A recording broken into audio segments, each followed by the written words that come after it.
Is it okay to masturbate? That question, which sounds so simple, has been tangled up in shame, dogma, and silence for centuries. But when a student asks it to a mystic like Sadhguru, the answer that comes back isn't about morality or medicine. It's about a deeper energetic truth most people aren't ready to hear. In our culture, talking about masturbation still makes people squirm. To some, it sounds sinful. To others, it feels liberating. For many, it's just a punchline. But in the unseen world, in that realm where energy moves, where thoughts vibrate and actions leave a mark in your aura, orgasm isn't just a physical release. It's a raw transfer of power, a shift or a loss, a doorway that can either open you up or close you down. Sadhguru is clear. Masturbation isn't good or bad in itself, but there's a trap. The real issue isn't the act, it's the lack of awareness behind it. If you don't understand what you're giving away when you masturbate, you can't understand what you're losing. And semen, reduced by science to sperm and protein, was for thousands of years seen as a sacred nectar. Ancient tantric texts call it ojas, the fluid of life. Sages described it as an alchemical elixir that could nourish the soul or be burned up as fuel for craving. Today, with free porn, non-stop stimulation, and constant temptation, masturbation has turned into an automatic, even compulsive habit. What was once sacred ritual is now routine. What once inspired respect is now brushed aside. Energy slips away, willpower weakens, and the soul falls quiet.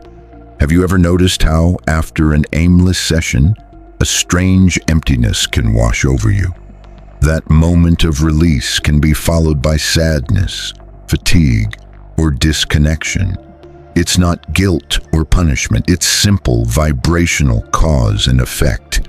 You let your spark go with no direction.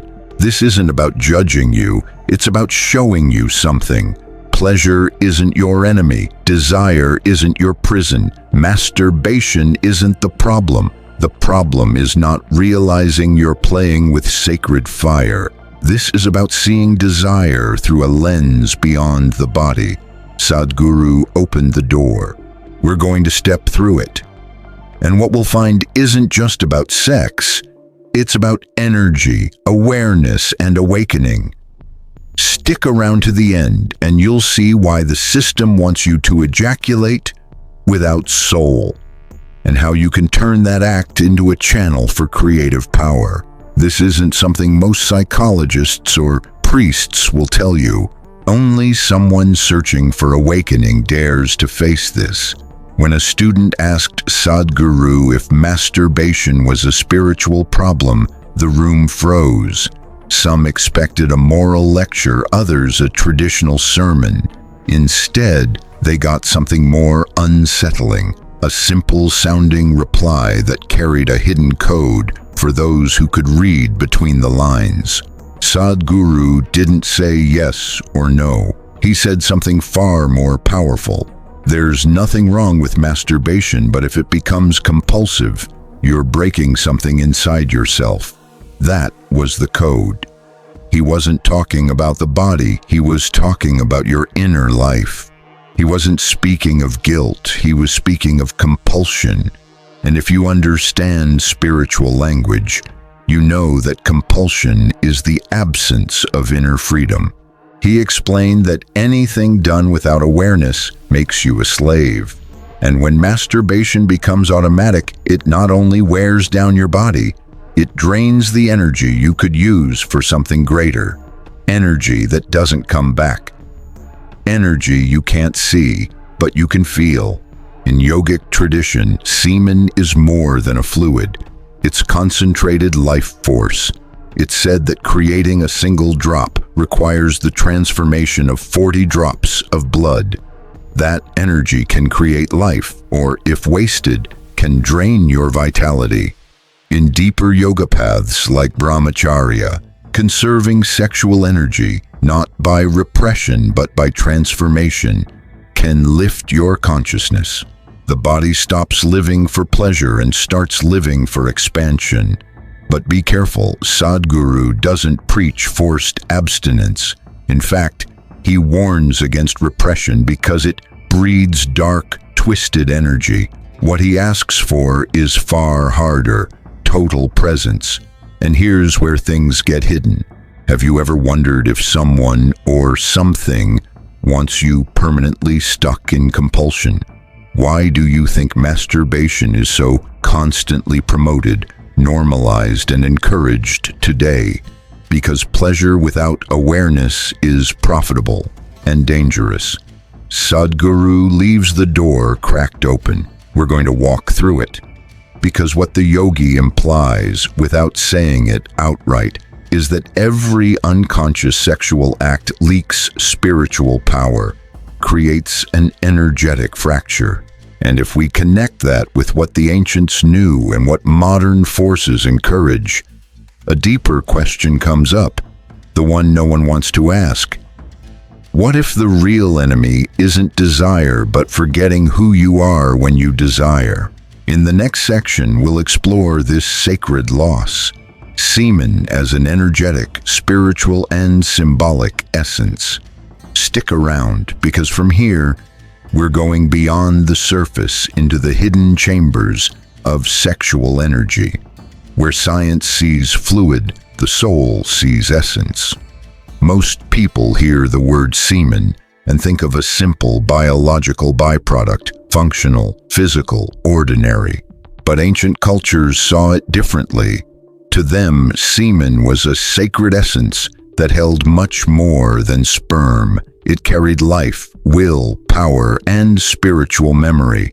In yogic tradition, it's called ojas, the body's quintessence, not just fluid, but the crystallization of vitality. The ancients said it took 40 drops of blood to make a single drop of semen. That might not be an exaggeration if you understand that the body produces semen through a complex energetic process involving the liver, spinal cord, brain, and nervous system. When you ejaculate, you're giving away energy from your entire system. There's something deeper here. Semen doesn't just hold biological charge, it carries energetic information. Think of it like a vibrational USB drive. It stores frequencies, emotions, even fragments of intention. When you release it without awareness, you release those too. When it's done compulsively, that energy shatters. When it's done with presence, it can be transformed. That's why many tantric traditions taught not to ejaculate during sexual practice, not as repression or enforced chastity, but because they knew that holding that energy inside creates mental clarity, emotional resilience, and spiritual growth. Taoist masters spoke of drawing sexual energy up to the brain. Yogis spoke of burning it in the inner fire to awaken Kundalini. By contrast, constant unconscious ejaculation was seen as turning on a sacred faucet and letting it drip until you're drained. Sound familiar?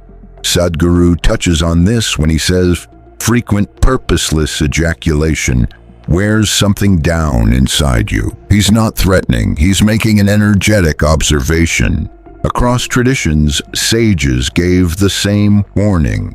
If you can't master your seed, you can't master your life. And there's another layer. If semen holds spiritual charge, what happens when it's released under the influence of pornography, fear, anxiety, or a deep sense of emptiness? Then it's not just energy lost, it's energy programmed. Orgasm actually creates a brief, altered state of consciousness. In that moment, the subconscious opens wide. If the moment is clouded by artificial images, heavy emotions, or inner disconnection, those get imprinted, becoming patterns that replay over and over. But when the same act is done as a ritual with intention, Semen can literally be turned into light. In the next section, we'll look at why modern masturbation, far from being sexual freedom, is an energetic trap built to keep your vibration low. When you get aroused without soul, someone else collects your energy. Modern masturbation isn't what it used to be. It's no longer natural, intimate, or sacred. It's been turned into a ritual designed to make you give away your most precious resources, your attention, your energy, your essence without realizing it. Sound extreme? Think about it. Every time someone masturbates in front of a screen, they're not really alone. They might believe they are, but in reality, they're being tracked, measured, and influenced. The biggest free porn sites aren't just about sex. They're run by tech giants collecting millions of biometric markers, behavioral patterns, and neurological signals. Every click, every video, every second spent building arousal is mapped out so algorithms can perfect the most addictive content possible. And it's not just about addiction, it's about programming. In that moment, you're at your most vulnerable. Your energetic field opens, your mind disconnects from higher awareness, and images, emotions, and codes enter that aren't yours. You don't notice it, but you're being loaded with heavy, dense frequency. Today's pornography isn't designed to free you. It's designed to drain you. They call it pleasure, but it's really an invisible contract. You give away your inner fire in exchange for a fleeting escape. Like any drug, you want to do it again and again. Here's the darker truth. Every unconscious orgasm is a surrender of power. Every automatic session trains you to consume instead of create. Every stimulus that comes from outside breaks your connection to your real creative energy. The result? Emotional exhaustion, trouble bringing ideas to life, lack of focus, and a sense of emptiness disguised as desire. Coincidence? Or is there a real push to keep people compulsively masturbating?